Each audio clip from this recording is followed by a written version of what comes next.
Fans have been gathering around Star Wars Battlefront 3 in a way I've frankly never seen. We'll discuss all that and more on today's video.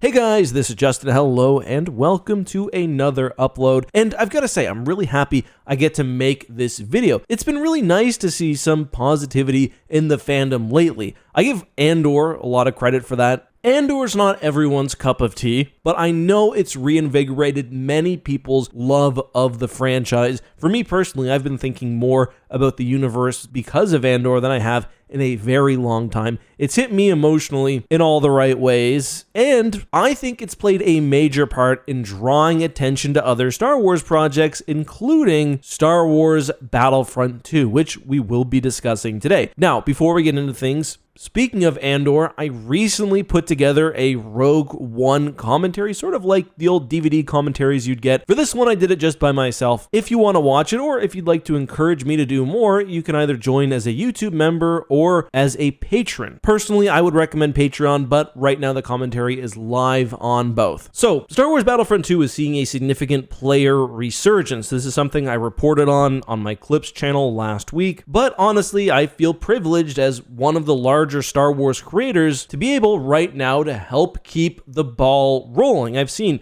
many of my good friends on YouTube, including Bombastic or Elliot, aka Battlefront Updates, really championing this cause, so let's talk about it. So, as I alluded to, in the past few weeks, Star Wars Battlefront has seen its online population steadily climbing, and it's the steadily part which I find more interesting. Sometimes you'll have, brief weekend resurgences or a game will temporarily go free, but if we look at the available numbers we do have on Steam charts, Star Wars Battlefront 2 has maintained a new stable population. Now, there are some caveats here. First of all, we're talking Steam numbers only because those are the public-facing numbers we do have. I'll come back to that in a second, but for 2, Star Wars Battlefront does often see a bit of a resurgence this time of year. However, the growth this time has been better sustained and to a higher degree, so that's really interesting. But regarding Steam charts, the Steam platform represents only a portion of the total Battlefront 2 player base. Some people have argued that it's the smallest platform. I disagree with that. It's true that the game was, on one occasion, given away on Epic Game Store and that it originally launched on EA's platform, but Steam does have EA Access integration and it's by far the most popular PC gaming launcher. Listen, if you've played PC games, you just know Steam is the better launcher, but still, I think Battlefront, more than most games, does have a significant install base on those other platforms because of the free promotions and the historical early launch on Origin at the time. Now, I think it's called EA Play. I'm explaining this because I do think it's important to keep expectations in check, and also, Battlefront 2 has went very cheap on Steam. It recently, May 1st, was $10 Canadian. If I saw it at that price, I would have purchased it just so I didn't have to play it on EA. It's actually been as low as $5. But what's really interesting is that the Battlefront 2 revolution seems to go beyond just Steam chart numbers. My very good friend Elliot, who runs the channel Battlefront Updates, I'm sure you're familiar with him, tweeted, "I've heard from a reliable source that Battlefront 2 spiked to over 100,000 concurrent players after May 4th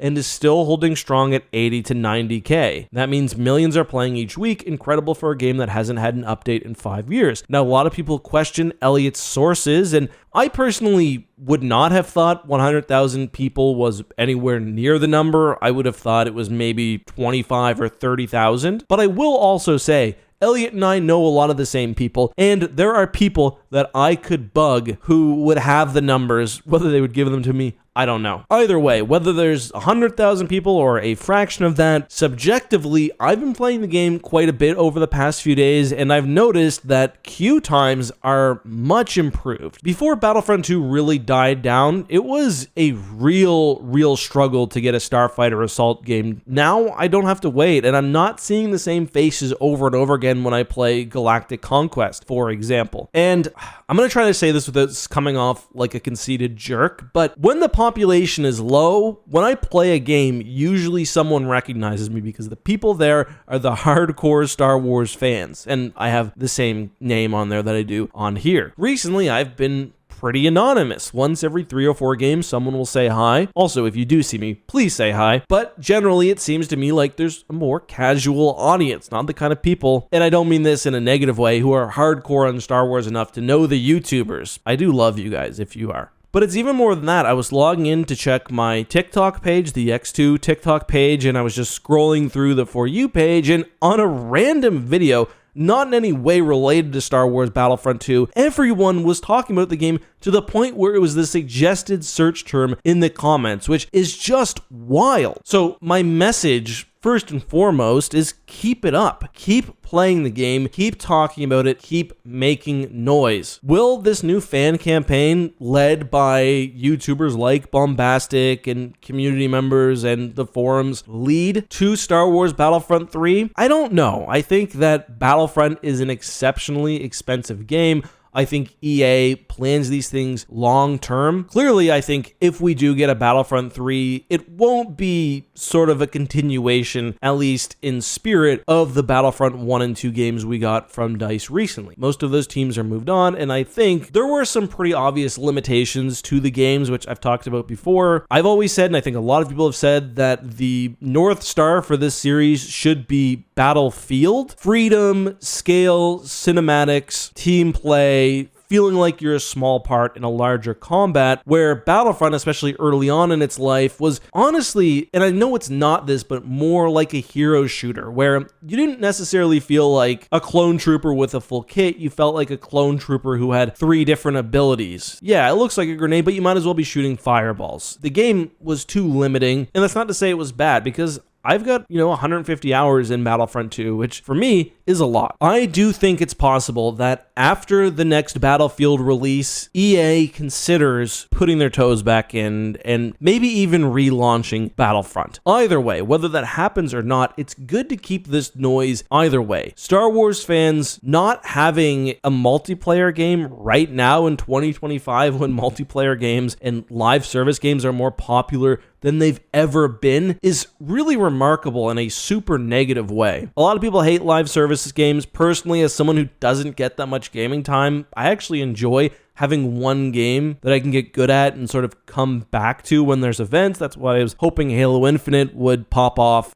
We've talked about that many times on the channel. There needs to be a multiplayer Star Wars game, and the fact that not only is there no multiplayer Star Wars game out right now, but there's none announced or even on the horizon is really baffling. The ball has been dropped, and the Star Wars brand is open for new games right now. EA does not have exclusivity anymore. I truly do believe that it's good for our chances of a future game, Battlefront 3 or not, to just show that the fan base is passionate and ready to jump into something. So yes, let's keep it going. If you're a streamer, stream the game. I am going to do so sometime this week, probably Friday or Saturday. I was maybe thinking about doing it tonight. It's tough with the NHL playoffs. I've got a hockey channel as well. But if you're a streamer, stream it. It's also great to see those Twitch numbers up. That happened the other day. It was largely because of one big streamer carrying the game. That helps. Talk about the game, play the game, be supportive of the game, and when you're in there also, be nice to new players or players who haven't been around for a long time. For me personally, that was something I was apprehensive about. I was never a phenomenal Battlefront 2 player. I was pretty good at Starfighter Assault, but the idea of coming back and playing against all these really hardcore people who have been grinding their star cards and just min-maxing the game was kind of scary, but I saw a lot of really average players, and that's good. So if you see someone new, or just generally try to be a good ambassador for the community, watch the YouTube videos, watch Elliot's channel, watch Bombastic's channel, fight the good fight. But that's all I've got. Let me know your thoughts on all this and more down below.